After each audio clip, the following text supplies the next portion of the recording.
औज़ुबिल्लाहिमिनश्शैतानिर्रजीम बिस्मिल्लाहिर्रहमानिर्रहीम अस्सलाम वालेकुम वरहमतुल्लाहि वबरकातुहू। प्यारे भाइयों, क्या हाल? उम्मीद करता हूँ कि आप सब खैरियत से होंगे। अल्लाह ताला तमाम दोस्तों भाइयों को अपने हिफ्ज़ व अमान में रखे। अल्लाह ताला आपको दिन दुगनी रात चुगनी तरक्कियाँ अता फ़रमाए। और ख़ास तौर पर जो लोग मुझे सुनते हैं, जो मेरे सब्सक्राइबर हैं, उनके लिए दुआएं। और जो नहीं भी सब्सक्राइब जिन्होंने किया हुआ, अल्लाह ताला उनको भी अपने हिफ्ज़ व अमान में रखे। अच्छा, सोलर के हवाले से वीडियो बड़े अरसे बाद मैं ये बना रहा हूँ। उसकी वजह यह है कि सर्दियों में, क्योंकि आपको पता है मौसम जब चेंज होता है तो इस चीज़ की डिमांड कम हो जाती है, कंप्लेंट्स आनी जो है वो कम हो जाती हैं, लोगों को इस चीज़ पर रुझान नहीं रहता, लोड शेडिंग ख़त्म हो जाती है, लोड इतना रहता नहीं है, वापडा ही ज़्यादा यूज़ हो रही होती है। तो इस तरह की कॉम्प्लिकेशंस जो है सोलर से रिलेटेड बहुत कम आती है। तो इस वाले से जो है ना वो फिर वीडियो नहीं मैंने बनाई, क्योंकि इस तरह की कोई शिकायत आई नहीं। हाँ, एक शिकायत जो है वो मुझे भाइयों ने की। लोग पूछते हैं कि सर्दियों में उनकी काफ़ी सारे भाइयों को जो है ना वो बैटरी चार्जिंग में जो है ना वो प्रॉब्लम आ रही थी। तो उसमें डेफिनेटली, क्योंकि मौसम भी आपको पता है कि पिछले 1 डेढ़ माह से हमारा क्या चल रहा है पंजाब का ख़ास तौर पे, तो धुंध पड़ती है और कई इलाकों में बादल भी हैं।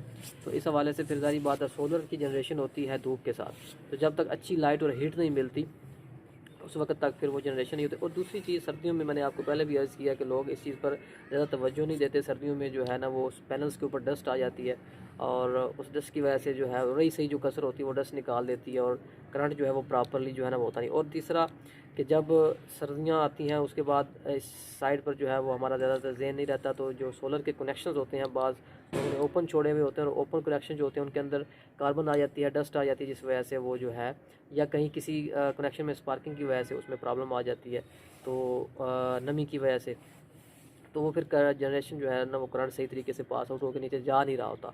तो इन चीज़ों को देखने की ज़रूरत होती है। तो आपको सबसे पहले अपने सारे कनेक्शंस देखने हैं, अपने पैनल्स जाकर देखने हैं कि मेरे पैनल्स जो है वो सही तरीके से जनरेट कर रहे हैं, उनके कनेक्शन ठीक हैं, उनके ऊपर डस्ट वगैरह तो नहीं है। तो ये चीज़ें देखें तो इंशाल्लाह ये आपका मसला हल हो जाएगा। इसके अलावा मैं एक और चीज़ बताता चलूँ कि सर्दियों में बैटरीज चार्ज क्यों नहीं होती। उसकी वजह ये होती है कि सर्दियों में बैटरीज जो हैं उनको चार्ज करने के लिए थोड़ी सी ना एक्स्ट्रा एफिशिएंसी चाहिए होती है करंट की, क्योंकि अम्पेयर्स कम आ रहे होते हैं और बैटरीज चार्ज होती नहीं है लो अम्पेयर के ऊपर। तो थोड़े से वोल्टेजेस जो है ना वो अपने एमपीपीटी कंट्रोल्स लगाए हुए अगर आपने, या आपके पास इन्वर्टर्स वगैरह जो भी आपने लगाया हुआ है, उनमें चार्जिंग वोल्ट थोड़े से अपनी बैटरी के हिसाब से आप उसको जो है ना वो एडजस्ट कर दें, थोड़े से हाई कर दिया करें। उसमें ये होता है कि फिर आपकी बैटरीज जो है वो सही तरीके से चार्ज हो जाती हैं। टेम्परेचर क्योंकि कम होता है, 6 डिग्री 5-6 डिग्री के ऊपर भी टेम्परेचर हमारा चलता है दिन में, तो ये इस वाले से इस तरह फिर वो बैटरी जो है वो चार्ज होती नहीं। तो ये सर्दियों में इस तरह के मसाइल जो है वो आ जाते हैं। सबसे पहले आपने अगर सिस्टम एक लगाया हुआ है तो उसकी केयर करनी हर टाइम, उसको जो है ना वो सर्दी हो या गर्मी हो वो बहुत ज़रूरी होती है। तो ये किया करें।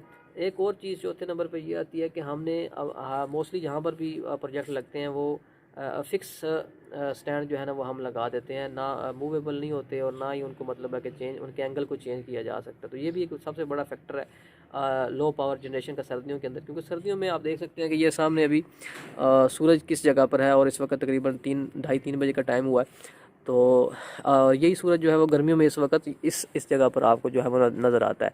तो यहाँ पर जब सूरज होता है तो वो 45 डिग्री का जो एंगल होता है वो काम चला जाता है। सर्दियों में ये एंगल जो 45 डिग्री के होते हैं ये काम नहीं चलाते। तो इस सूरत में कोशिश करें कि जो हम स्टैंड लगाएं, आप जब सोलर सिस्टम लगवा रहे होते हैं तो स्टैंड आपके एडजस्टेबल होने चाहिए, उसमें आप ऊपर नीचे उसको जो है वो कर सकें, ताकि आप सर्दियों में भी उससे अच्छा खासा जो है ना वो फ़ायदा उठा सकें। तो सूरज का रोशनी का डायरेक्ट होना पैनल से ये बहुत ज़रूरी होता है। एंगल बहुत ज़बरदस्त चीज़ है आपकी जनरेशन को बूस्ट करने के लिए, सोलर की जनरेशन को बूस्ट करने के लिए। तो इन चीज़ों का ध्यान अगर आप रखेंगे तो आपको इंशाल्लाह ये मसाइल जो है वो नहीं आए जो मैंने इस वीडियो में ज़िक्र किए हैं। अगर आपने वीडियो पूरी देखी है तो इंशाल्लाह आपको ये मसला नेक्स्ट इंशाल्लाह जो है वो नहीं आएगा।